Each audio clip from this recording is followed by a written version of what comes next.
Hi, Mystery Recapped here. Today, I'm going to explain a Tamil language science fiction action film called 2.0. Spoilers ahead, watch out, and take care. 8 years ago, a highly advanced AI robot named Chitty wreaked havoc in Chennai, India. Its creator, Dr. Vasigaran, helped dismantle it and send it to a museum. At present time, he is working on a similar project, but with precautions to avoid making the mistakes that he made with Chitty. Until now, he has been able to create an android named Neela. Unlike Chitty, she is not equipped with military weapons and has manageable human emotions. She is a perfect household and work assistant. One day, a group of college students arrives at Dr. Vasigaran's lab to study his humanoid robots. When asked about the robot Chitty, the doctor claims that he might be revived if his services are needed in the future. But for now, he is better off at the museum.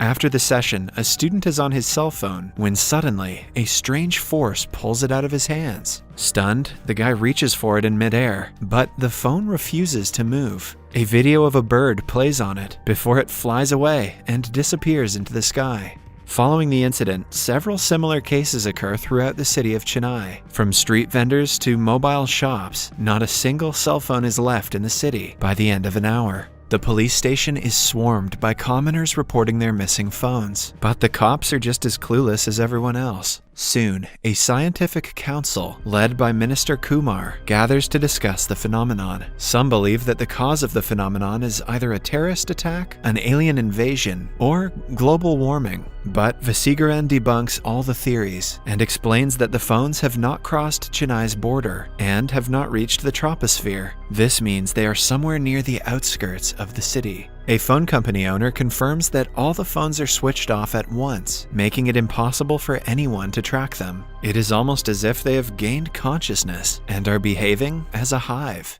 In the following scene, a vehicle full of the latest batch of mobile phones crashes on its way to the dealer. Hundreds of phones from inside of it fly away like the rest of them. Then, we are introduced to a mobile phone store owner, Jayanth. He is driving home in his car, which is being followed by an enormous swarm of phones.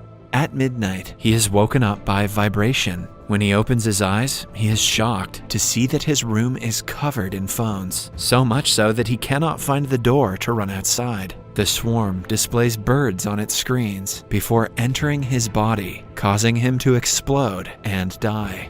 The following morning, police are confused by the nature of his death, since there are no signs of struggle. While investigating, Neela and Vasigaran find electronic parts of mobile phones scattered around the room. Vasigaran sets up a tracker in a phone and switches it on to bait it towards the rest of the storm.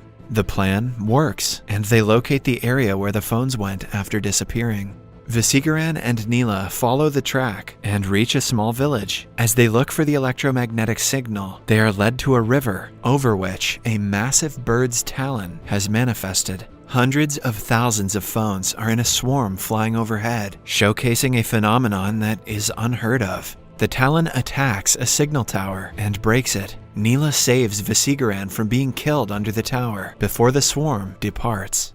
At the second council meeting, Vasigaran recommends reactivating his first robot, Chitty, to battle the new threat. However, one of the council members, Bora, is strictly against the idea because of the destruction Chitty caused 8 years ago. The minister vetoes the idea and decides to use military protection instead of reviving the robot. Bora is clearly not on good terms with Vasigaran and blames him for his father's death, who was killed by Chitty a long time ago. They get into a slight altercation after the meeting.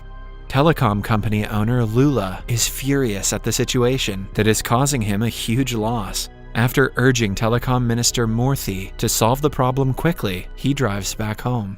But on his way, Lula is attacked by the swarm. He stops the car, only to see that the entire highway is covered in phones. The swarm chases him into the forest and eventually crushes him to death. Following that, it takes the shape of a giant bird and flies away.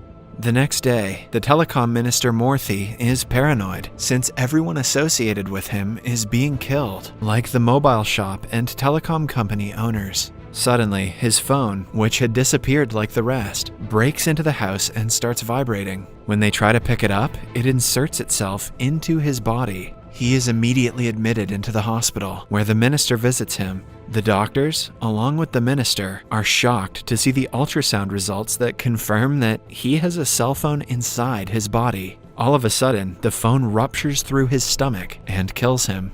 The minister finally understands the severity of the situation and calls Vasigaran to rebuild Chitty. The doctor immediately works to upgrade his old friend with new powers and abilities.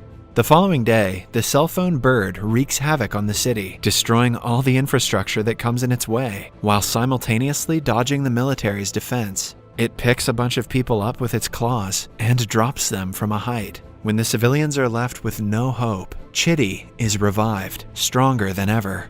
He saves the people midair and works to chase the bird away. The swarm drowns him in the phones and creates a ball around him, but Chitty manages to escape the trap easily. After jumping off a few skyscrapers, roller skating down the highway, and hijacking an armored truck, he manages to attract the bird away from the crowd. When the bird eats the truck, he triggers an explosion and destroys it. From the ruins, the surviving phones reform into a smaller bird and proceed to attack Chitty again.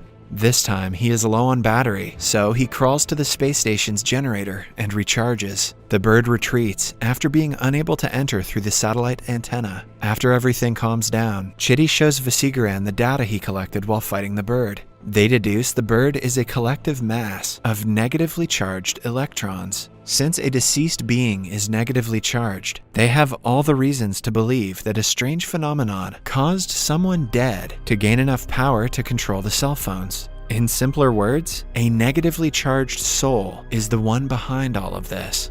After finding out the cause, Dr. Vasigaran invents a photon synthesizer that emits positive signals at the target. They hope it will contain the creature and neutralize its negative field. Vasigaran also analyzes the clip of the bird repeatedly and makes out a human face on the bird's body. He deduces that the face must belong to the deceased who is controlling the phones. Nyla digs through some records on unusual cell phone-related deaths that occurred recently. They soon discover that a day before the phones started flying, a man committed the unthinkable at a cell tower. Dr. Vasigaran, Chitty, and Nyla drive the synthesizer to the village where the phones supposedly rest. They encounter the swarm and are immediately attacked. The synthesizer neutralizes it as it is supposed to, but the bird is stronger than they had predicted. Chitty guards the machine with his life, eventually leading to the majority of the aura being contained in the device. When the bird is almost destroyed, it manifests an egg that transforms into a humanoid figure who is also the soul they were looking for.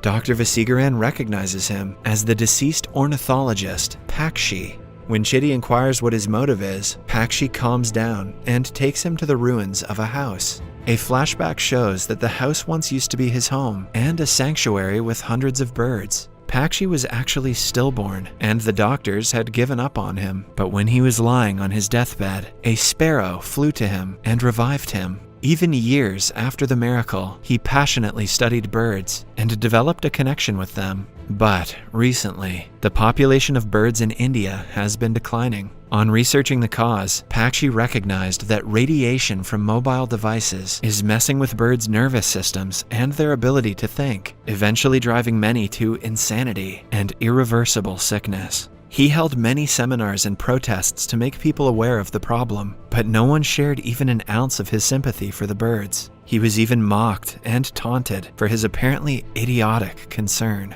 The official who had the power to help him was the telecom company owner, Lula. However, when Pakshi went to him with the problem, he was kicked out for wasting his time. Still, he did not give up. He protested outside cell phone stores, but was dragged away by the owners. After all, he was a single man trying to fight with a powerful group of people for animal rights, something they couldn't care less about. Over time, all the birds in his sanctuary and in the wild suffered depression and died while struggling. A heartbroken Pakshi buried them all and cried for days, mourning the deaths of his birds like children. As the last resort, he arranged a meeting with the telecom minister, Murthy, and accused him of all the deaths. Murthy retaliated, stating that they follow the law to uphold their business, but Pakshi realized that the telecom companies have increased radiation standards illegally to accelerate their business. He sued the companies in court and was successful to some extent. That is, until the companies turned their radiation down before inspection and won the case. Pakshi had no hope left for the betterment of the lives of animals that he loved so dearly. Soon, the sadness turned into anger, and the anger into the will to take revenge. He didn't just want to avenge the officials, but also the irresponsible civilians who kill avian life for their own pleasure. Then, one day, he climbed the tower that killed his birds and committed the unthinkable. But the radiation emitted from the towers woke his spirit up. It also absorbed the souls of all the deceased birds in the city and created a massive ball of vengeful energy whose only mission was to kill. Back in the present, Chitty sympathizes with Pakshi and the pain he was put through. Still, Pakshi is adamant about killing everyone who uses phones because there is no other way to end their obsession. Unfortunately, Pakshi is probably right about this. Somewhere else, Vasigaran uses the synthesizer to restrict the creature. However, it only makes him more aggressive. Chitty is gravely hurt while trying to fight him, but is repaired by Neela. After being revived, he attacks Pakshi and neutralizes the negatively charged ions, trapping his soul in the neutralization device. A convention is held to officially thank the trio for their bravery. The minister allows Dr. Vasigaran to create an army of 500 chitties, which will be donated to the military to protect the nation. Vasigaran is overjoyed because his decades-long wish to help the Indian military is finally being fulfilled. However, among the crowd is his rival, Bora, who is envious of his accomplishments. That night, he breaks into the lab and releases Pakshi's spirit from the stabilizer to get back at Vasigaran. In no time, Pakshi regains control of the phones around the city and becomes just as powerful as before. He possesses Vasigaran's body as a way to threaten Chitty from getting in his way. The villain then turns into his human form and starts killing everyone who comes in his way. Chitty tries to fight him but has to stop when his attacks hurt Vasigaran. Pakshi gains full control over the situation and dismembers the robot. Nyla realizes that Chitty's emotional attachment to the doctor is refraining him from functioning properly. In a time of crisis, the only robot who can stop Pakshi is Chitty's evil alter ego, Chitty 2.0. He was the one who caused problems and killed all those people 8 years ago. Although it is risky, Nyla decides to revive him. Meanwhile, Pakshi enters a stadium and imprisons 80,000 people inside of it. He takes away all of their phones and multiplies in power. Bora, who is also at the stadium, is his first target, even though he is on his side. Before he can do more harm, Chitty 2.0 breaks into the stadium and summons his army, the one that the minister permitted to have created. Pakshi collects all the mobile phones again and transforms into a massive humanoid, while Chitty does the same using metal objects. They battle furiously, but Chitty is soon depowered. Pakshi is about to kill him when a microbot of Chitty's creation named Cuddy interrupts him. He, alongside hundreds of other Cuddys, mount on top of real doves and threaten to hurt them if Pakshi doesn't back down. Even when dead, Pakshi's love for the birds has not lessened. Knowing that he cannot let any more birds be harmed, he backs down. Using the opportunity, the Cuddys self-destruct and destroy Pakshi's army of bird drones. At last, Chitty shoots Dr. Vasigaran, causing Pakshi to leave his body. The Cuddy bots trap him in the signal streams, where Chitty neutralizes him with a positive charge and destroys him. A few weeks later, Vasigaran is recovering in the hospital. He explains to a visiting minister that Pakshi's violence was unjustifiable, but his intentions were not evil. If they prioritize technology over nature, both will turn on humans, as Pakshi did. The minister orders an issue to protect the remains of the bird population in Chennai. In the ending scene, we see a budding relationship between Chitty and Nyla. Subscribe for more videos like this, turn on notifications, and leave a like to help the channel out. Thank you for watching.